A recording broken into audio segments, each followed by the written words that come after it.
नमस्कार, आप देख रहे हैं हमारा खास डिबेट शो। सवाल तो पूछेंगे, मैं हूं राकेश। पश्चिम बंगाल विधानसभा चुनाव में बीजेपी की जीत ने सियासी पारा हाई कर दिया है। सवाल यह है कि क्या बंगाल की ये जीत बिहार की राजनीति का भी गेम चेंजर बनेगी? क्या इस जीत से बीजेपी को बिहार में एक नई ताकत मिलेगी? क्या विपक्ष के गठबंधन पर इसका मनोवैज्ञानिक दबाव पड़ेगा और इससे तस्करी, घुसपैठ जैसे मामलों पर भी असर पड़ेगा? इस पर चर्चा के लिए हमारे साथ हैं बीजेपी के राजीव रंजन श्रीवास्तव। राजीव रंजन जी, आरजेडी के आजू खान, पॉलिटिकल एक्सपर्ट के तौर पर प्रवीण बागी जी, और आप सभी का बहुत बहुत स्वागत है। लेकिन इसके पहले हम इसके जो जानकार हैं उसका एक बयान सुन लेते हैं कि इसका असर कितना देखने को मिलेगा और बिहार जैसे राज्य में बीजेपी कितनी और मजबूत होगी।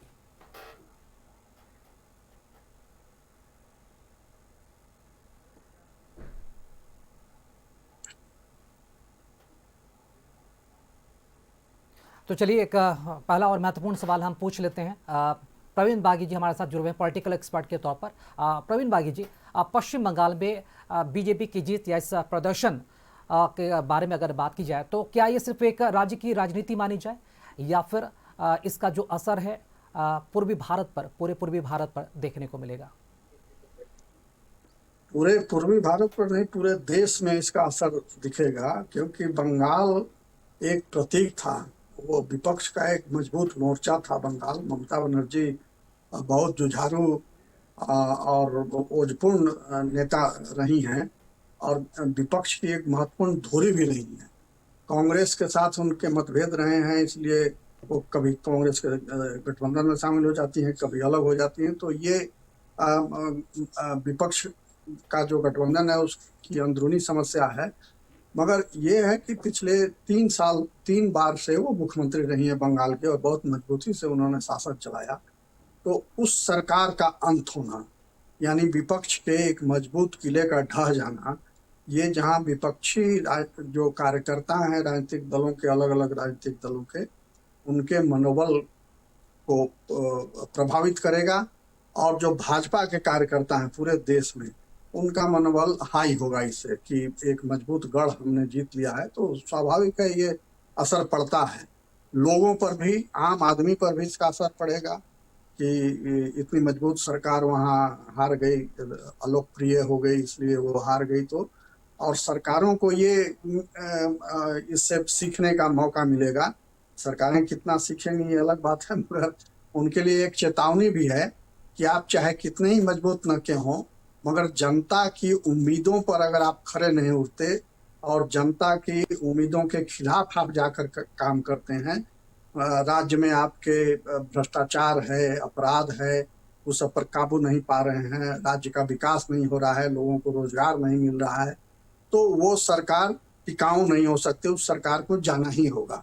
ये एक बड़ा संदेश भी बंगाल चुनाव का है जो पूरे देश में जाता है। और उसको मैं अगर तमिलनाडु को जोड़ लें तो तमिलनाडु भी देखिए, वहां भी वो मजबूत सरकार थी, विपक्ष का एक मजबूत गढ़ रहा है। और वहाँ 2 ही पार्टियां थी अब तक, राष्ट्रीय पार्टियां तो वहाँ पिछलकू के रूप में रहती हैं। डीएमके जिसकी सरकार अभी गई वहाँ, या एआईएडीएमके, इन्हीं दोनों के बीच सत्ता की अदल बदल होती रहती है। एक बार वो जाते हैं, एक बार ये आते हैं। अभी लगातार वो 2 बार से डीएमके का शासन था वहाँ। तो एक नई राजनीतिक जो पार्टी जो 1 महीने 2 महीने पहले आई, गठन हुआ उसका, और वो देखिए कैसे उसने सरकार को उखाड़ फेंका और एक थर्ड फ्रंट वहां खुल गया तमिलनाडु में। ठीक है, ये बिल्कुल एक चौंकाने वाली बिहार के संदर्भ में राजनीति अगर है। हम बात करते हैं तो बंगाल, चूंकि बिहार का पड़ोसी राज्य है, बंगाल में भी बीजेपी की अब सरकार बन रही है, तो क्या माना जाए इसका जो असर है बिहार में कितना देखने को मिल सकता है? ये जो चुनावी नतीजा है बीजेपी के लिए बिहार में कितना टर्निंग पॉइंट साबित हो सकता है? पर पड़ा बिहार में अभी भाजपा का मुख्यमंत्री जो बना, तो इससे बंगाल में भाजपा कार्यकर्ताओं का हौसला बुलंद हुआ, वहां जोश में आ गए और बिहार से बड़ी तादाद में नेता और कार्यकर्ता भाजपा के गए बंगाल चुनाव में। उन्होंने काम किया, पूरे देश से कार्यकर्ता वहां आए थे, उन्होंने काम किया। तो और अब वहां भाजपा की सरकार बन रही है बंगाल में, तो उसका असर फिर बिहार पर पड़ेगा।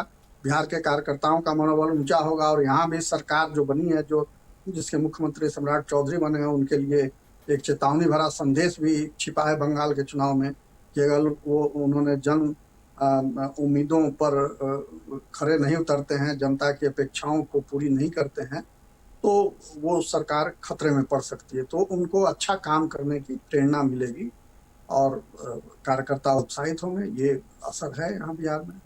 जी चलिए ठीक है, वापस आएंगे विपक्ष आपके पास। डिमोरलाइज होगा। ठीक है, राजू रंजन जी हमारे साथ जुड़े हुए हैं, बीजेपी प्रवक्ता है। 15 सालों का जो शासन है, बीजेपी ने वहाँ पर ममता सरकार को यहाँ पर हटाने का काम किया, और एक तरह से देखा जाए तो यहाँ पर अगर बात की जाए तो सबसे पहले हम ये आपसे जान लेते हैं कि क्या लगता है कि पहले की जो टीएमसी की सरकार है और अभी की जो बीजेपी की सरकार बनने जा रही है, क्या फ़र्क रहने वाला है वहाँ पर बंगाल में, और क्या प्राथमिकता रहने वाला है बंगाल की जनता के लिए बीजेपी की तरफ से? देखिए, इस काले अध्याय के अंत के लिए सबसे पहले तो मैं बंगाल की देवतुल्य जनता, महान जनता को आभार प्रकट करना चाहता हूँ।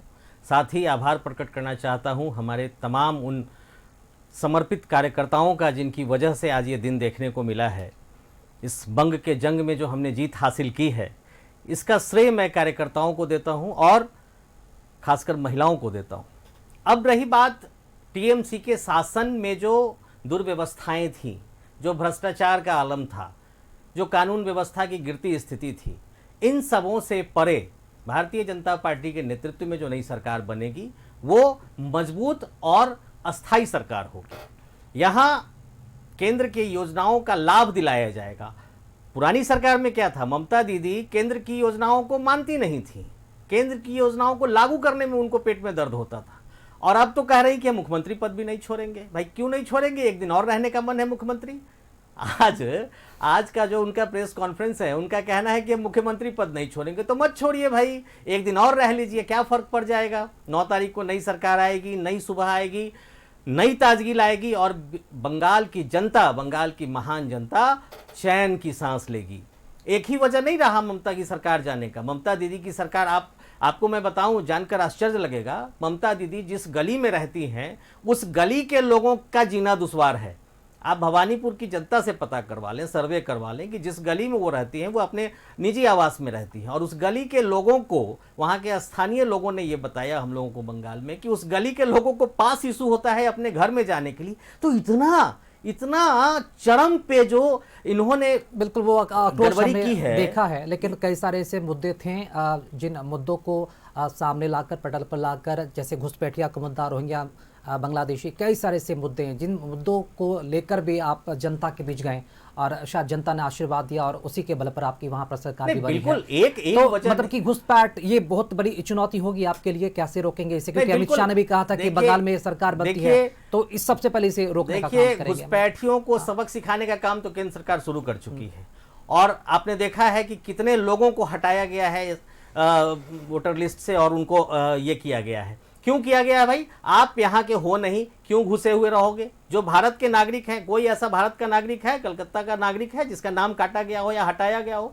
तो ये सब बातें सिर्फ बनावटी बातें हैं। विपक्ष, अब तो वो विपक्ष में जाएंगी, विपक्ष में भी जनता ने क्या स्थिति उनको दी है, सैकड़ा तक नहीं पहुंच पाई है। तो हम लोगों ने, एक ही मामला नहीं है सर, मामला कई है। मामला भ्रष्टाचार का है, मामला दुर्व्यवहार का है, कार्यकर्ताओं की गुंडाई का है, और हमारे समर्पित कार्यकर्ताओं और आम जनता की प्रताड़ना का भी एक मामला है, जो इस बार भारतीय जनता पार्टी ने जनता के अंदर से डर निकालने का काम किया, और वो डर जब निकला तो लोग निकलकर वोट किए। और इतिहास गवाह है कि जब जब सत्ता अंधी होती है, जब जब सत्ता बहरी होती है, तो इसी तरह से जनता बाहर निकल के जवाब देती है और धूल चटाने का काम करती है। चलिए ठीक है, वापस आएंगे आपके पास। विपक्ष की तरफ से आरजेडी प्रवक्ता आजू खान जी इस वक्त हमारे साथ जुड़ हुए हैं। काफ़ी देर से आप सुन रहे हैं आजू खान जी, आपने इन दोनों का जो एनालिसिस है वो भी सुना, और जो नतीजे सामने आए 5 राज्यों में, जिस तरह से एक तरह से देखा जाए तो कहीं ना कहीं विपक्षी एकता पर भी एक बहुत ही बड़ा यहाँ पर सवाल उठ रहा है। ममता बनर्जी जैसे मजबूत यहाँ पर अगर क्षेत्रीय नेता की अगर बात की जाए तो जो हार हुई है, क्या इसे विपक्षी हार की तरह देखा जाए? क्या इंडिया ब्लॉक सिर्फ कागजी गठबंधन ही था और उसके सवाई कुछ नहीं था? देखिए, सबसे पहले मैं सारे एक एक करके मैं आपके सवाल का जवाब देता हूँ। जो हमारे साथी ने कहा, भारतीय जनता पार्टी के प्रवक्ता ने, कि सबसे बड़ा मुद्दा क्या था, भ्रष्टाचार का था। तो इन्होंने कहीं ना कहीं ये माना कि सबसे बड़ा अगर कोई भ्रष्टाचारी था तो वो शुभेंदु अधिकारी था। वो मुकुल राय थे, जिनके ऊपर खुद भारतीय जनता पार्टी ने और भारत सरकार ने चार्जेस लगाए थे 2021 से पहले 2020 तक में।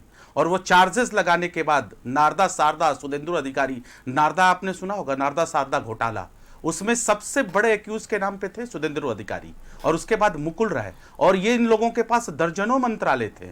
और एक साल पहले 2021 से एक साल पहले इलेक्शन से ये दोनों लोग छोड़ के भारतीय जनता पार्टी में चले गए। तो अब ये कहना चाहते हैं कि ये इन भ्रष्टाचारियों को भारतीय जनता पार्टी अपना मुख्यमंत्री बनाएगी और उन्हीं के चेहरे पे लड़ी है। तो ये आपका किस तरीके का भ्रष्टाचार के खिलाफ आप मुहिम छेड़ रहे हैं? आपने महाराष्ट्र के अंदर देखा कि सबसे बड़ा भ्रष्टाचारी कौन था? सबसे बड़ा भ्रष्टाचारी स्वर्गीय अजीत पवार जी थे, जो देश के आदरणीय प्रधानमंत्री जी ने मंचों से कहा है, और वो वीडियोस निकाली और चलाइए, देश के हर चैनल के ऊपर है और गूगल के ऊपर सर्च कर लीजिए। और सबसे बड़ा कौन था? छगन भुजबल थे। इलेक्शन होता है, इलेक्शन होने के बाद स्वर्गीय अजीत पवार को डिप्टी सीएम बनाते हैं और छगन भुजबल को कैबिनेट का मंत्री। और मालूम है आपको, हिमंत बिश्व शर्मा, उनके ऊपर भी चार्जेस थे, सीबीआई और ईडी जाते थे जब तक वो कांग्रेस के अंदर थे। भारतीय जनता पार्टी में आए, उनको फिर देखिए सीएम बना दिया है। कहां का? ठीक है, आसाम का नहीं, ये सीरियस एलिगेशन है। लेकिन हम विपक्षी एकता पर भी बात करना चाह रहे हैं। सब पे बात करूंगा। मंथन करने की अभी आवश्यकता है। एकदम सही कहा। क्यों ममता बनर्जी हार गए? क्योंकि आपके नेता पत्रकार महोदय, अगर आप अपने हिसाब से जवाब, मैं कह रहा हूं कि मैं आपके एक एक सवाल का जवाब दूंगा, लेकिन ये भ्रष्टाचार पे भी तो आपके व्यूअर्स को बताना जरूरी है, प्रदेश की जनता को 14 करोड़ को बताना जरूरी है। जनता को क्यों नहीं बता सकते? किस तरीके का भ्रष्टाचार है? जहां तक रही, सिर्फ टीवी पर डिबेट में शामिल होकर लोगों को बताने का फायदा नहीं होगा। नहीं, मैं बता रहा हूं, ये लड़ाई आप जनता को नहीं समझा पाए। विपक्ष जनता को नहीं समझा पाए। जहां स्वायत्त संस्थानों के ऊपर कब्जा हो गया हो, अब बताइए कोई औचित्य रह गया है? जनता सब कुछ सुनती है। जब सीबीआई ईडी का शिकंजा कसता है, जब इलेक्शन कमीशन का शिकंजा कसता है, जब सेंट्रल फोर्सेस का शिकंजा कसता है, तो कोई औचित्य है कोई बात करने का? ये तो दिक्कत है, इस देश के नहीं समझा पा रहे हैं। हम तो समझा रहे हैं, लेकिन ये बताइए, मैं कहता हूं आप मुझे सिर्फ 6 महीने के लिए दे दीजिए। नहीं, सीबीआई थी तो फिर क्यों जाकर के बीच चुनाव में, मुझे बीच में बोलने इंटरप्ट करने की आदत नहीं है। फाइल लेके आई थी, मुझे इंटरप्ट करने की आदत नहीं है सर, मुझे इंटरप्ट करने की आदत नहीं है। मैं आपके सवाल का जवाब दे रहा हूं राकेश जी, मैं आपके सवाल का जवाब दे रहा हूं। मैं कह रहा हूं कि जितनी भी देश के अंदर स्वायत्त संस्थाएं हैं, स्वस्थ लोकतंत्र के लिए विपक्ष का होना बहुत ही जरूरी है देश में। मैं कहता हूं जिस तरह से विपक्ष कमजोर हुआ है, विपक्ष को एक तरह से देखा जाए तो पूरे देश में विपक्ष खतरे में है, मैं तो ये बोल रहा हूं। और इसका वजह है आप लोगों की एकजुटता में कमी होना, कागजी गठबंधन बनकर रहेगा आप लोगों का। जी, आप ठीक कहते हैं कि हमारी एकजुटता में कहीं ना कहीं एक जगह कमी दिखी है, मैं उसको एक्सेप्ट करता हूं, लेकिन इस बात को भी आप एक्सेप्ट करिए कि जितनी भी देश की स्वायत्त संस्थाएं थी, उनके ऊपर भारतीय जनता पार्टी का शिकंजा कस गया है। अब बताइए इस लोकतंत्र को कमजोर कौन कर रहा है? बचा क्या है? केरल में कांग्रेस कैसे जीत गई? अगर कब्जा केरल में अगर इस तरीके का मामला होता, अगर उस तरीके, तमिलनाडु में कैसे विजय? मैं बता रहा हूं, अगर भारतीय जनता पार्टी अगर वहां इस कंडीशन में रहती, उसके वर्कर्स रहते, उसके वोटर्स रहते, तो वो वहां भी करती। लेकिन वो कर क्या सकती है? हाईली एजुकेटेड, सबसे ज्यादा मंदिरों वाला देश का प्रदेश हमारा तमिलनाडु और केरला, लेकिन वहां पे ऐसा क्यों नहीं होता है? 100% एजुकेशन सिस्टम है। अगर वहां पे भी इनके वर्कर्स रहते, अगर इनके वोटर्स रहते, अगर इनके नेता रहते, तो ये वहां भी कर लेते। लेकिन परेशानी यही है कि वहां कोई इनकी सुनने वाला नहीं, ठीक है, कोई इनका कार्यकर्ता नहीं मिलेगा, इसलिए शून्य लेके आते हैं या 3 लेके आते हैं, ये वजह है। 3 से 77 हुए और 77 से कितने हुए अभी आपको गिनती सर? एक वक्त में आप भी वापस आएंगे आपके पास, लेकिन फिलहाल एक छोटे से ब्रेक के लिए यहाँ पर रुक रहे हैं। छोटा सा ब्रेक लेंगे, लौटेंगे जल्द, और कई सारे अहम मसले हम होते हैं जिन पर हम सत्ता पक्ष और विपक्ष से भी जवाब लेंगे। एक छोटा सा ब्रेक के लिए रुक रहे हैं यहाँ पर।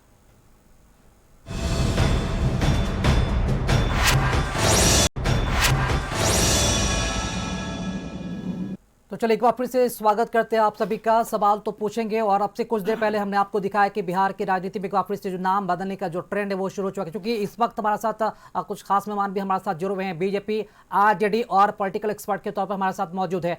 तो पहला जो रिएक्शन, एक जरूर छोटा सा रिएक्शन लेना चाहेंगे जो भी हमारे साथ तीनों खास मेहमान जुड़े हुए हैं। पॉलिटिकल एक्सपर्ट प्रवीण बागी जी, कैसे देखते हैं आप लोक आवास भवन जो नाम बदला गया है, मुख्यमंत्री आवास का नाम बदलकर, कैसे इसे आप देखते हैं?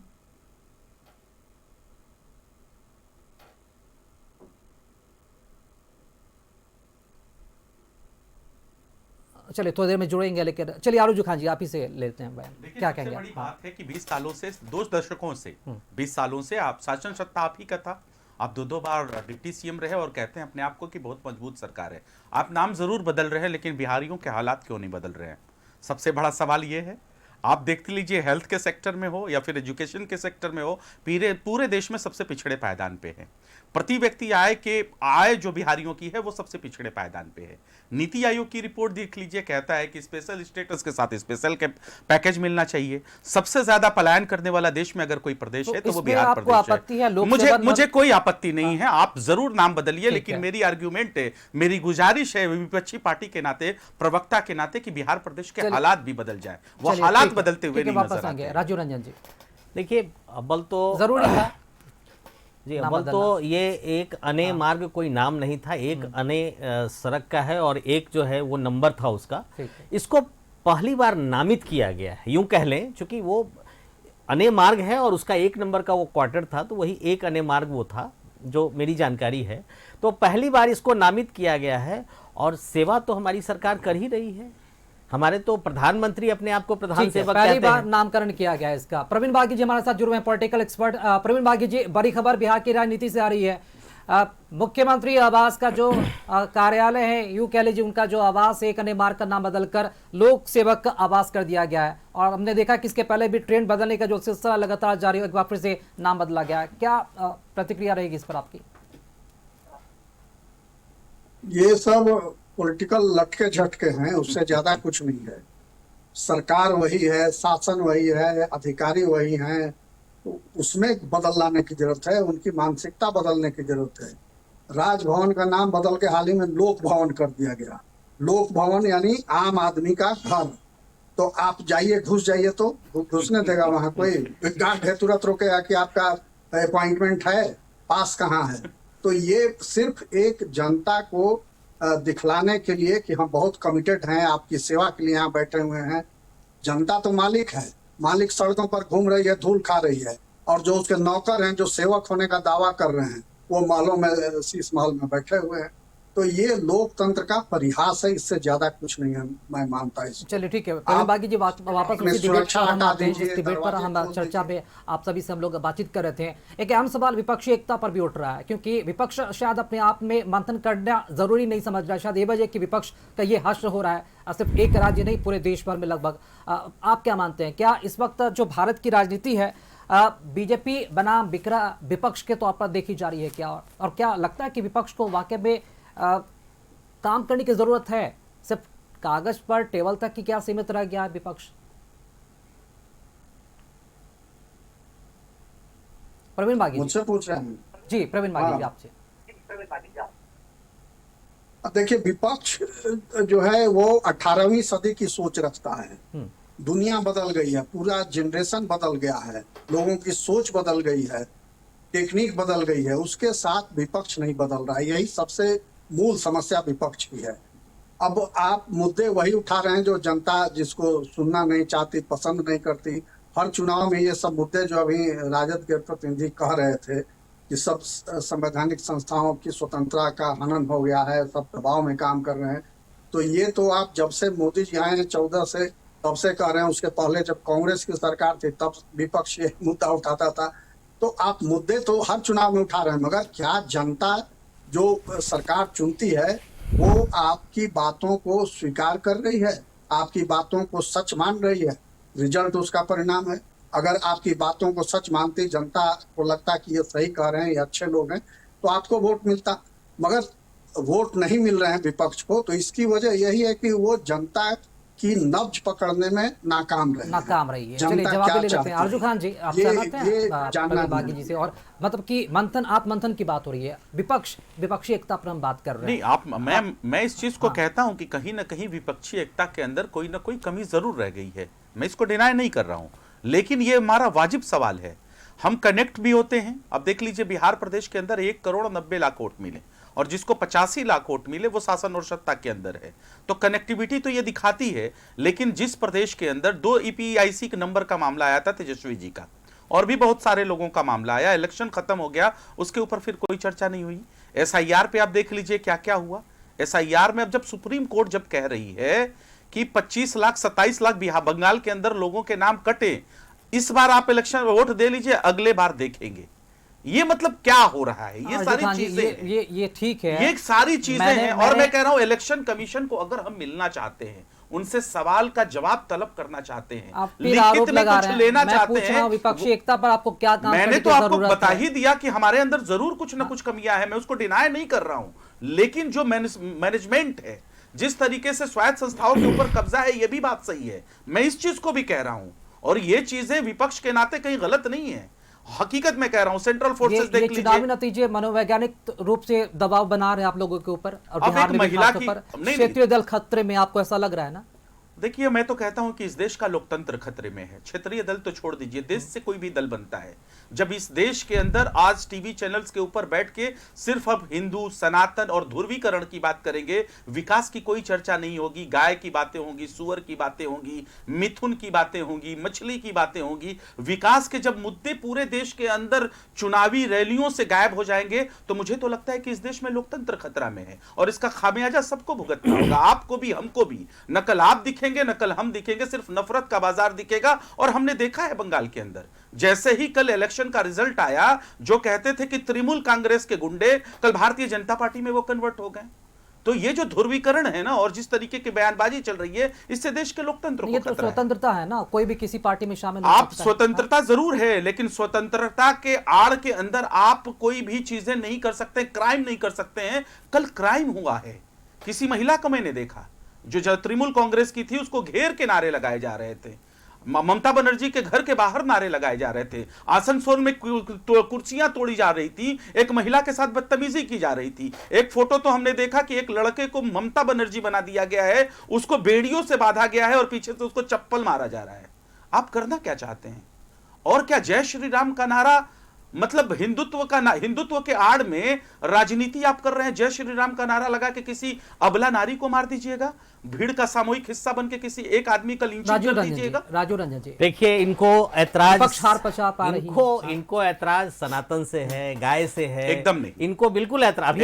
अभी आपने कहा कि एकदम आपको नहीं। सनातन की चर्चा से सनातन ऐतराज है। के आड़ में आपको- राजनीति करने नहीं, वालों से आपने ऐतराज कहा है। आपको गाय की सनातन चर्चा के से आड़ आपको- में राजनीति करने वालों आप से है। देखिए बातों और को, सनातन ऐसा नहीं हो सकता। यही सनातन ऐसा नहीं हो यही सकता, राजनीति करने वाले लोग यही ऐसा बदलने करते की हैं। नीति तो आप मैं लोगों का एकदम सच शून्य कह पर रहा लाकर हूं। खड़ा कर रही मैं है। एक मुसलमान तो हूं, क्या आप कहना लेकिन चाहते मैं हैं? मानता हूं शुभेंदु यकीन से अधिकारी को कि दौड़ा के मारा सनातन गया, ऐसा नहीं हो बहुत सकता। सारी महिलाओं को सनातन दलील किया के आड़ में गया, वो राजनीति कहाँ हो थे रही है। आप? कहाँ थी सनातन आपकी के आड़ में सरकार? राजनीति हो कहाँ रही थी है। ममता दीदी? धर्म का धंधा क्यों आप हो रहा ऐसी है। बातें करते हैं धर्म भाई? की ठेकेदारी क्यों की आपको जा रही है। सनातन से प्रॉब्लम है? सनातन ऐसा नहीं क्यों हो सकता। क्यों बाबरी मस्जिद हाँ, बना हाँ रही जी। थी? दिखा रहे हैं। एक मिनट, सनातन राजू जी रुक जाइएगा। बनाना चाह रही थी। आरजू खान जी, बता दीजिए ना मुझे कि पश्चिम बाबरी बंगाल मस्जिद में, क्यों बना रहे थे पश्चिम वहाँ के बंगाल लोग? में, आरजू खान जी, पश्चिम इसको बंगाल आपने में रोका जब क्यों नहीं? आपने क्यों 1000 करोड़ रुपए दे दिए? पश्चिम बंगाल में क्यों जब दे दिए? वोटिंग चल रही थी ना, भाई तो एक किसी महिला ने वोटर का प्रश्न बयान किया। सामने आया था, नहीं, वो आपने किस लिए लाइन में लगी है? किया।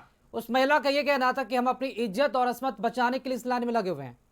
किसके खिलाफ गुस्सा था पश्चिम बंगाल में लोगों के मैं कहता लिए? हूं कि जो चीजें नहीं, उस हो पे गई, इनकी चर्चा नहीं हाँ, आएगी। एकदम होगी, उस पे क्यों नहीं नहीं चर्चा करेंगे होगी? चर्चा। नहीं, अगर अब विपक्ष वहां पर गलत चुनाव है, ने आपको टीएमसी हार गई है, जनता ने नहीं, तब अलग जनता ने राग आपको पर है। सिखाया है। जनता के अंदर विरोध और नफरत फैलाया विरोध जा रहा है। इतना होता ना तो वहां पर टीएमसी खड़े होकर नहीं वापस आ रहे। सत्ता में आती। देश को खतरा है, देश रहेगा नहीं तो आप राजनीति क्या करिएगा? बंगाल इसी को- तरीके से चलिए ठीक है, बंगाल समय का को भाव है, जो फिलहाल देश इस डिबेट बनाने शो की को यहाँ कवायद पर खत्म चल रही करते है। हैं। आरजू खान जी, राजीव रंजन जी और प्रवीण बागी जी, आप तीनों का बहुत बहुत शुक्रिया। समय खत्म हो गया है। फिलहाल देश की राजनीति में जो ट्रेंड चला है उसके हिसाब से अगर बात की जाए तो बंगाल चुनाव जीतने के बाद बिहार में बीजेपी कितनी मजबूत और आने वाले दिनों में होने वाली, और जो जो मुद्दे लेकर बीजेपी बंगाल चुनाव में उतरी है, उन मुद्दों को कब तक धरातल पर योजना के तौर पर लागू करती है, ये भी देखना काफी अहम होगा।